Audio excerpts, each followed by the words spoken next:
I want to say things that I wish when I was in DTU, someone has said, or maybe someone did say, I did not hear it, but that someone has said, because I know you. Like, I've been there. I know how religiously you work for your societies, what they put you through, especially in your first year. If anybody has had the, I don't know, privilege of doing Pratibhim, then I was the prop manager. I had to carry a lot of props in my first year. So, I know how you devote yourself to that. I also know, I've been a witness to what kind of revolutionary and absolutely wild ideas we have during our college time, whether it is sitting in a classroom or just taking a walk in the campus or in some party or some discussion that you have over some abstract thing on Amul. The kinds of thoughts that go through your head, the kinds of ideas you produce, I've been a witness to that. I also know why people go to DTU Lake. I also know what happens, and God knows what happens at any given time at Sutta Point outside college. I have been a witness to all of that also. So the point being that I know where you're coming from, and because I am also coming from a similar place. So while I will talk about a lot of stuff, I will try to keep things focused on things that I've gathered from my experience here. And again, as I said, things that someone might have told me earlier and it would have helped me, or things that I know that we are struggling with once we enter college. We're done with the whole school and the JEE competition rat race. We are again trying to figure out our place in the world. Maybe in the school, I was the head boy in my school, so I was at the top, and then coming to the college, then again nobody knew me. It was a whole new kind of identity crisis, like what kind of anxiety that produces. But in that crucible of learning and unlearning and whatnot, we develop as a person. So we will talk about youth, the absolute power and symbol for change that it is in the society. We will also talk about, because this is the American Carbon Society, right? Chemical Society, sorry. And what correct scientific temperament, when mixed with the energy of youth, what kind of wonders it has created in the past, and that it will create it definitely will create in the future. So, and I will also touch upon my own experience of being an entrepreneur who started his journey in third year of college with two other founders who were 40 plus, and then navigating in this world of adult men, and trying to be a 22-year-old, trying to talk to people about climate change. And you don't know how hard it is to talk to business people about climate change, how hard it is to convince them to do even a little bit on climate change. We have to it's a lot of strategy, it's a lot of coaxing, it's a lot of things that you wouldn't want to do also, but you get the job done. So first, youth. I was thinking how what would be an appropriate way to begin this. I was thinking maybe I can quote Swami Vivekananda or Dr. Kalam, and they've said some fantastic stuff on what the power of youth holds. One line you read and you don't need to hear anything else. But because I have to carry on with this lecture, I'm not doing just one line, because that would just finish all of it. So I thought I'll go with the song. This suddenly occurred to me. This is an Asha Bhosle song. It says, "दो लफ्जों की है ये जिंदगानी, दिल की क्या है मोहब्बत या है जवानी." Right? And it may seem like a bit out of context, but think about it. What else is life other than just youth or love? I mean, and only one of them carries an expiry date, mind you. Love you can whenever, whoever you want to. If you're Donald Trump, you can love whenever you want to, whoever you want to. But even you just look at the industry, the need for going back to youth, to be young again, has created in the world. God, it's driving the entire economy. It's like middle-aged men in their midlife crisis, just inventing Viagra and whatnot, and all kinds of nutritional supplements and makeup. All of this whole industry is because, once you're old or once you're past youth, you just want to be young again.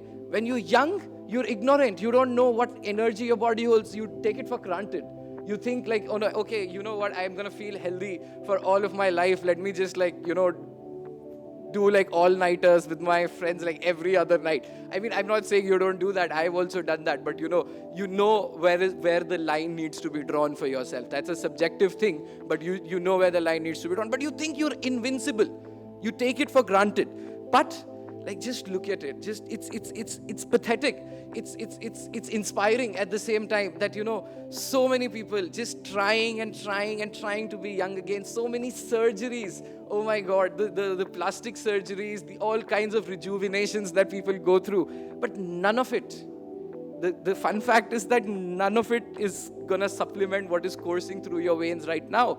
The energy that you're carrying in your body, the ability to, your biological ability to bring change in the world right now, to learn new things, to unlearn old things, to challenge and question and be creative. This is a very limited time. This is, no power on earth can give this ability back again. So first of all, understand that the time you have right now is precious. Even scientifically speaking, and there was this documentary about this on Curiosity Stream, if I remember. So they did this whole 1.5 hour stream on adolescent brains. And they said, at the time of adolescence and your late teens and even early teens, it begins in some people, your forebrain and your hindbrain starts merging. It starts communicating with each other in a much more integrated way. New neural connections are formed. So what does that mean?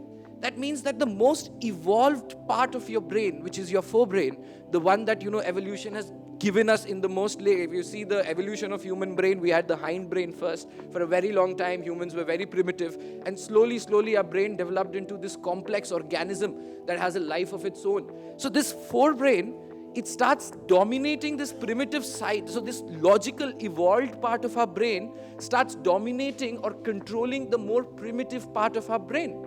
In yoga, it's referred to as your hereditary age and your karmic age. So by till 22, it is said that by 22 a child is generally by 22 a child is generally just doing what their parents tell them. Whatever values you take from your parents, whatever sanskar we call it. So whatever sanskar you have, you carry on with your basic self, you carry on with your business based on all of that, whatever you have inherited from your parents. By the time you reach 22, you start having a philosophy of your own. You have a mind of your own. You see, you've had, at least in my case, I remember I had so many ideals. Growing up, you idealize so many people, and then by the time, it's maybe because of internet also spurting at the same time, so like all the bad things about all of those people also started coming around. So when when I was in my 15, 16, whatever, that teenage, the revolutionary phase, there was so much, for anybody, like from Abraham Lincoln to, I don't know, Bhagat Singh, everybody, you hear some nasty stuff going around and all of that, and you start questioning everything, even your parents. You start seeing flaws in your parents. People that, you've literally worshipping, and you're told to worship, and you have to worship them. But you see that the human that is behind your parent, and you realize that, oh, I am the next generation. I need to be a little better, at least a little better than this. So, so that is youth for you. That thirst of defining and redefining the world from a very biological perspective, when your forebrain and your hindbrain is communicating and is forming that philosophy of life, it is making your own, defining your own right and wrong. Right and wrong, there's something that the Constitution and the CRPC would define in a very criminal and a very social sense, in a very civil sense, that this is what you should do, this is what you should you not do, and all of that. But then there is this concept called Swadharma. Your own philosophy, your own definition of what is right and what is wrong. I had a friend here who studied in design. BDES she was doing, and very, very, very brilliant kid, and very insightful about a lot of things. And she said to me once, we were sitting at near the Rana White House thing outside college, and we were sitting, and she just said, Sankalp, parents are a force that just keep you mediocre for the rest of your life. Like if you go below that line of average, they will pull you up. But if you go above the line of average, they're so afraid, oh my God, something is going to go wrong. Oh my God, they want to protect you. They don't want you to do something out of the ordinary. Sit for UPSC, do JE, do this and that. The conventional, the tried and tested method of just living and living and living forever without liberation. So even when you go above that line of mediocrity, your parents only pull you down. And that just stayed with me forever, right? Because yes, man, obviously I appreciate and really worship my parents, and they've if they weren't there, I would be nowhere. But also I need to recognize that I am my own person. I need to find my own truths. Gandhi ji said, put it very nicely, he said, I move from truth to truth. So there's nothing called I had a false interpretation of the world before, and I have gone into a very new interpretation, and it was wrong. No, every interpretation that we see, that we witness, is a reality for us. It's a truth for us. We need to find the one truth that is that accommodates all of these different truths, that binds together everything that we're doing. And that is what you will do at this age. So just look at the positive force this thing called youth has been in the world. All the revolutionaries, all the scientists, all the philosophers. Just read anybody. Read Albert Einstein. Read Rabindranath Tagore. Read Voltaire. Read anyone across the world. They would read Nelson Mandela. They would all trace back everything they have to this age. Everything that they have learned, they've only developed in the rest of their life. But the foundations of everything that they've done, they've achieved, they've already achieved. And Vivekananda, his photo is right here. We're celebrating National Youth Day because of him. He had his samadhi, I think, at the age of 33, 34, in his early 30s. And that's it. This person who is instrumental in defining our country, to the utmost level. I don't think there are many people who would go up to the level of Swami Vivekananda in terms of the contribution he has made, from telling Jamshedji Tata to open Indian Institute of Science in Bangalore, and the kind of research that itself has produced and the wealth it has produced for the country, and other things just this concept of Advaitic Vedanta and how he has simplified everything, the institutions he's established. All of the lectures, the books he's written, all of that he had done by the age of 32, 33, whatever. And most of the time, that too, he was meditating. So the times he was doing these things was very limited, because most of the time he was just meditating and, lost in his own world, finding his own truths. So don't wait. And I'll get to this. I don't want to just dive right into this. First, I want to talk about what we have right now. So in this age of internet, the power of youth is at its best, right? Youth is at the helm of everything. Just look at the world right now. The president of Chile is, again, 36 years old, I think. And he's doing a wonderful job. I mean, Latin America, for the first time, I remember seeing Latin America, is actually developing socialist, good schemes that are being implemented on ground, that is uplifting people from poverty, all because it has a very young person at the helm. President of France, Emmanuel Macron, even though his stepson is older than him, never mind that, but he's young. He's young, and the kind of empathy he radiates, the kind of strength he brings to an otherwise very old and a very gnarly Europe, what are the, France, maybe when you were 15, France would not be the first country that would come to your brain when you think Europe, maybe because of Eiffel Tower, but not generally because of politics. But today, France is at the helm. There's no Germany, no UK, nothing. France is at the helm of everything. So a lot of that cult following that Emmanuel Macron has created, a lot of that goes back to the dynamism of his age. Greta Thunberg, she can stand and scold the President of United States, and everybody will still cheer her. That is the power of youth. That's what I'm trying to tell you. So, and internet gives us all of this information, the access to all kinds of stories, all kinds of philosophies, wisdom, and it's all pivotal in transforming the world as it is. And naturally, biologically, youth is at the helm of it. This generation, Gen Z, millennials, they are today unlearning and changing so much. I always say I work in climate change, and I'll get to that. I know that in my mail they had said that talk about your experience in climate change and all the other things, but I thought let's focus on youth first. But climate change is also it's first and foremost a child's rights crisis, right? The people in power today will die, will not see what world they're gonna. Very frank, as rude as it sounds, they're not gonna witness what they're gonna leave behind. It's a child's rights crisis. Every year, your wheat production goes down. Like last year, from this year, it went down by 20% in India. 20% of all your gehu gone. Think about it. Your demand, your population is increasing. Your staple diet is decreasing. COVID, remember, oxygen, the demand was increasing. The supply naturally was very limited. What happened? Who did not get oxygen? Who died because of lack of oxygen? People died in masses, in thousands. But it was the people who couldn't afford oxygen. It was the rich got it. I know that, most of the people I know had a cylinder at their home, like parked and ready for action. But, they got saved. They had the money. So when your wheat production goes down, what is the generation? You are the generation that has to deal with all of this crisis that is already manifesting in the world. So, yeah. So, all of this is the responsibility of youth, and across India. We've spoken about Swami Vivekananda, and even in India, like whether it was Bhagat Singh during the national movement, or the students of Allahabad University who took down the flag, the British flag, and hoisted the Tiranga there for the first time, to like the students who went in and participated in Jayaprakash Narayan's JP movement and brought down a very powerful government to its knees. It was all students. Even today, if there is a voice in the country that is it may go wrong. That's the power of youth, and I will touch upon that also, because I do think, as a young person, as someone who has just graduated also, I do need to address a few things that I think should be addressed in colleges especially.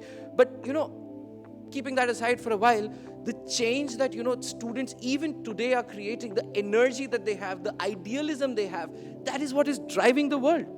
A side note here is that, when I was in DTU, I got BOD like twice, the Board of Discipline. I don't know how many. If you're a good kid, you don't know about it.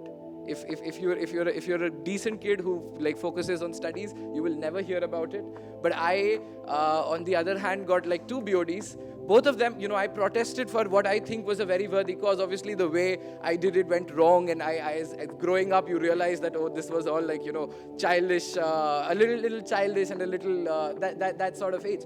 But the fact is that, I'm still here. Like, I've been invited back to talk about my experience. That is what being young does. Like, you keep doing things. You keep experimenting. You learn also. You're not egoistic. When you're 40 years old, I think it's a little difficult for you to accept when you're wrong. When you're 20, it's easy.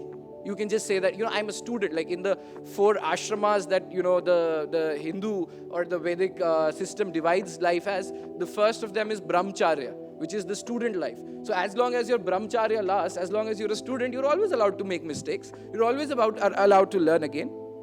So all of that is there. The Prime Minister calls this age, this 25 years that we have, as Amrit Kal for India. And that's the next thing I want to talk about. Religion, sociology, like they're engineers, but on any subject that if you ask them to speak, like look at DTU ka dance society, look at DTU sports society, look at DTU's theater society, all of them just winning all across the country. So you have that potential, but all of them, 4th year, the fear of placement, let's just get into that rat race again. What will happen after that? Fine, you got placed. Obviously you need to get placed. You need to like have a purpose in life. Job is a very important learning experience. But that is a means to an end. That is not the end itself. So there is that. You need to get out of this thing that I will do something sometime during my life. You need to do it now. You can do it only right now. Like, okay, maybe you need to persevere right now. Maybe it will yield fruits like in 5 years. Vivekananda, I gave you the example. Of, Greta Thunberg and a lot of other people. Think about Babur, who was ruling India at the age of 14?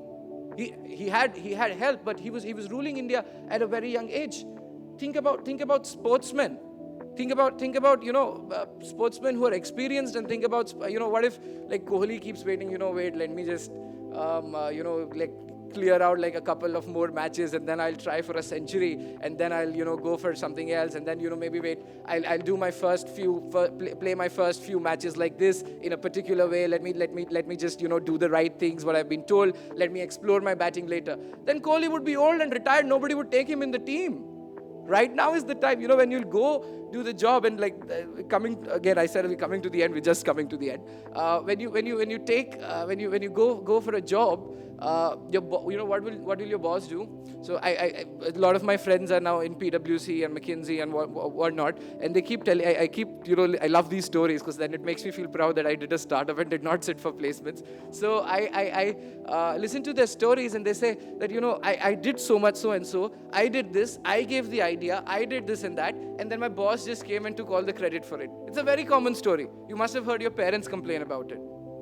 Again, you have to realize that your boss is bankrupt of ideas. He's not young anymore. He's trying very hard to be young. He's going to the gym thrice a day, doing all sorts of nutritional supplements and everything. But that energy is not going to come to him. He's going to use you. All the creativity, even in government of India, even in the Delhi government, I know that they have a vast network of young people from college, and they are the ones they outsource them from EY and other places, and they are the ones who are writing the policy actually. Obviously, the elders are there to guide them. Obviously, they're there to show the way. But the creativity, the absolute, the new things that come out from young people. There's this story. There are two stories I want to say, and then we'll finish this. One is they're both very short stories. One is of an elephant. So my teacher told this to me when I was in the JE period, and he said that Sankal, look at an elephant when he's in circus. So he's tied around with a rope to a very small, हम खुट्टी कहते हैं उसको हिंदी में. I don't know what's the English word, maybe like a small bark of a tree or something, a branch in the ground. And he's small. He tries to get away from it. He's not able to. When that elephant is much older, he's tied to the same piece of wood. He can now pull it off, but because he's been conditioned to think of that piece of wood as his as his zenith, as the end point of all existence for himself. Even though he has the strength to do it, he's not going to do it. He's never going to do it unless somebody comes and forces him and enlightens that elephant that you can do this. He's not going to do it. That is the message I want to give you. Finally, again, we have examples like Zuckerberg and all of the other Western ideals also who have at a very young age done a lot of things. So you need to start doing things now. The last thing is that you also need to understand the responsibility you have. We are facing I said I'm going to finish with this. Our generation is going to face a very, very critical crisis in climate change. All across the world, even right now, what is happening is abysmal. There is no, even the worst climate denier is not gonna deny climate change now. I mean, the things that have happened in the last year, the things that are happening even this year. Pakistan is here, China is here. Pakistan had a historic flood, China had a historic drought at the same time. India, already all kinds of droughts and floods we had. Look at when is winter coming, when is rain coming, what is happening? Look at what is happening in Joshimath. So these are not abstract claims. These are the problems of youth. Sexism, casteism, inclusivity for LGBTQIA people. This will not come from men in power. Men in power have no experience with these things. It is for you. It is your responsibility to do these things. Sri Aurobindo became he was not a student directly of Vivekananda, but in the series of what they call avatars after Ramakrishna Paramhans, Vivekananda, they say Sri Aurobindo, and Sri Aurobindo's birthday only we had Independence Day. It was declared long ago in 1930 that we'll have independence on Sri Aurobindo's birthday, because he was one of the founding revolutionaries of Indian freedom movement. And he went on to become an enlightened saint. He went on to write not millions of books, but a lot of literature, poetry, and discover new forms of yoga and all sorts of enlightenment. But in his young age, he went to jail. He was writing, if you read his writings when he's old and you read his writings when he's young, he's writing so much revolutionary stuff. You would not think he's a yogi. You would not think that he's a man of meditation. He was even then a man of meditation and yoga. But he was channeling the power of youth, the energy and the rebellion that it creates.